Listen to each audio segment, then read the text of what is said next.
Ano bang preparation gagawin natin para bukas? Siguro po, yung advantage namin, talagang more in transition kami. Talagang tatakbo kami hanggang mapagod sila.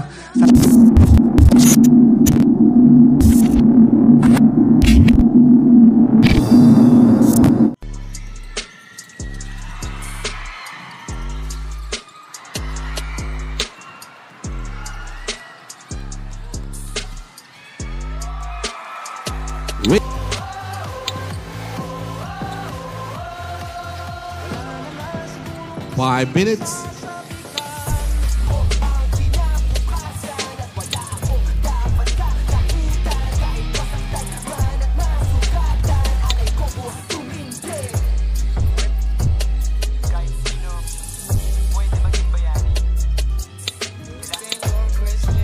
One minute.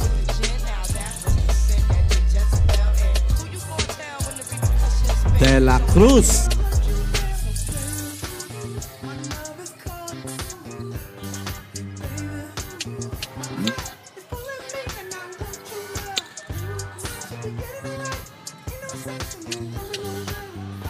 Nam De La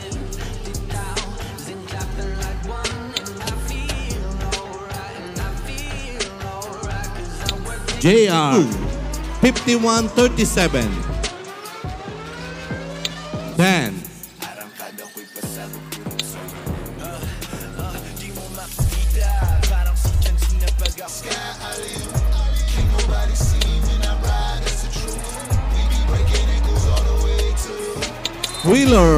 Miller 2 points. Oligario. Oh.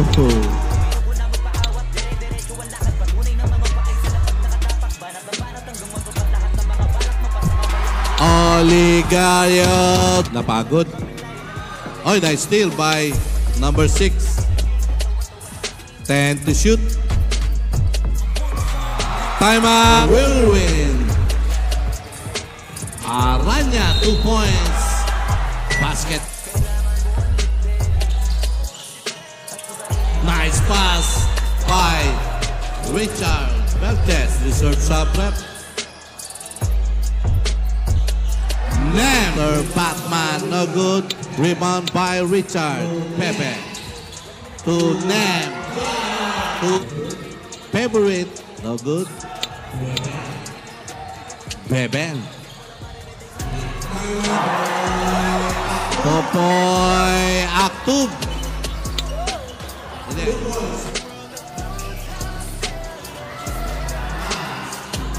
The pass. Sa pagiging bata sa kanila, ano ang lamang nyo pa sa PBA Moto Club? Pero legends na kayo Siguro po sa itsura. Opo, wait na po. Hindi po kami artista, puro artistahin lang kami, no? Mas bata sila sa atin Bakit ako?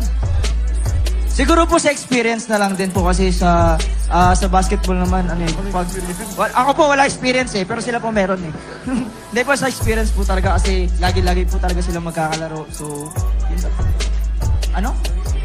Chemistry, hindi. Sabi ewan ko, nailo ko. Hindi, sa laro, ano ang pwede mong maipakita sa audience ng Dubai? Hindi ako lalaro. Anong special talents nyo? Yan. Siguro po, kasi pag natalo kami, parang wala namang mawawala sa amin. Pero yun nga po, ang mapapakita namin siguro, mas seryoso kami ngayon. Parang ipapakita namin yung respeto po namin sa kanila sa way na gusto namin silang talunin. Ganun po.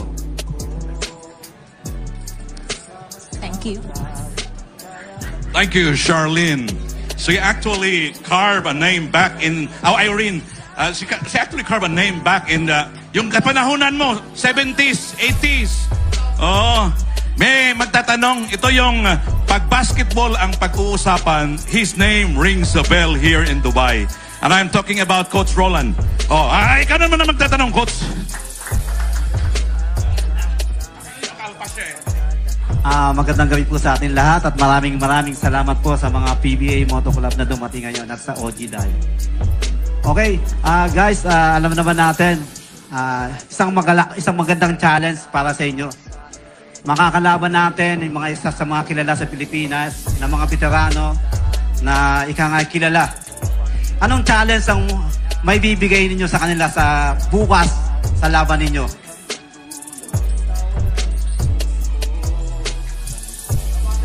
Isang magandang challenge ba to? Kasi siyempre, andito tayo sa Dubai. Dumayo, OG Dayo.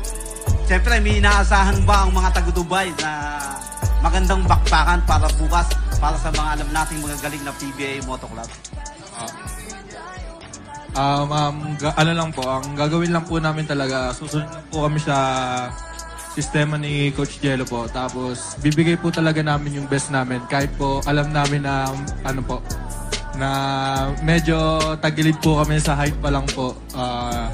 Pero, papakita po namin sa mga idol po namin na kahit pa paano po, kaya po namin sumabay.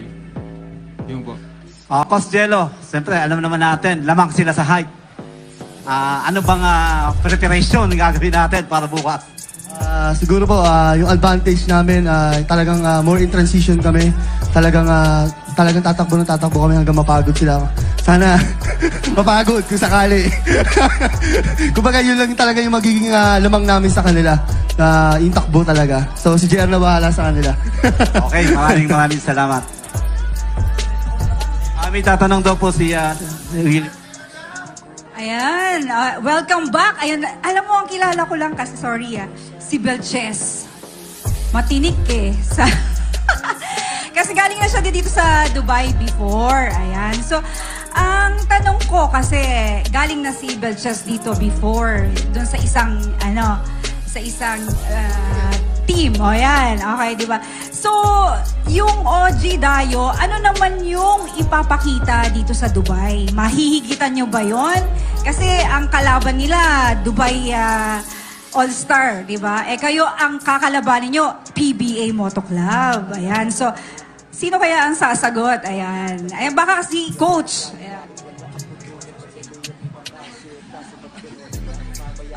Siguro po ipapakita lang po namin yung best namin and syempre yung dating ginagawa namin, yung chemistry namin nandun pa rin. And kahit malilit po kami, sisiguraduhin ko naman po napapalag po kami. One down. Next, ang sabi ni Donna in the house. Hoy, tumayo ka. Hi guys, congratulations, hindi kayo na-upload. Charot. Ang tanong ko, Linda, anong i-expect ng mga taga Dubai sa inyo sa pagdating sa paglalaro nyo? Mas magaling ba ang Mavs or kayo?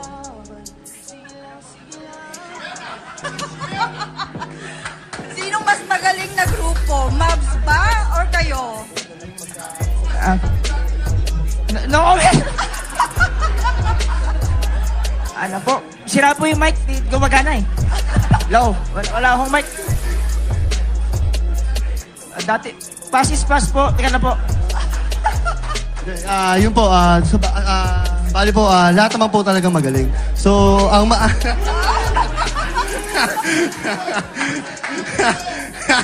Hindi, sa prime po ngayon, syempre, mas malalakas po talaga yung mga bata ngayon kumpara sa dati. Syempre kami, lalo yung mga player ngayon talagang hindi na ganun kakondisyon. Pero masisigurado ko lang po sa game na to, sa mga idol namin, talagang bibigyan namin ng magandang laban at talagang papakita namin yung chemistry namin at yung tinatrabaho namin para matalo sila. So, yun lang po.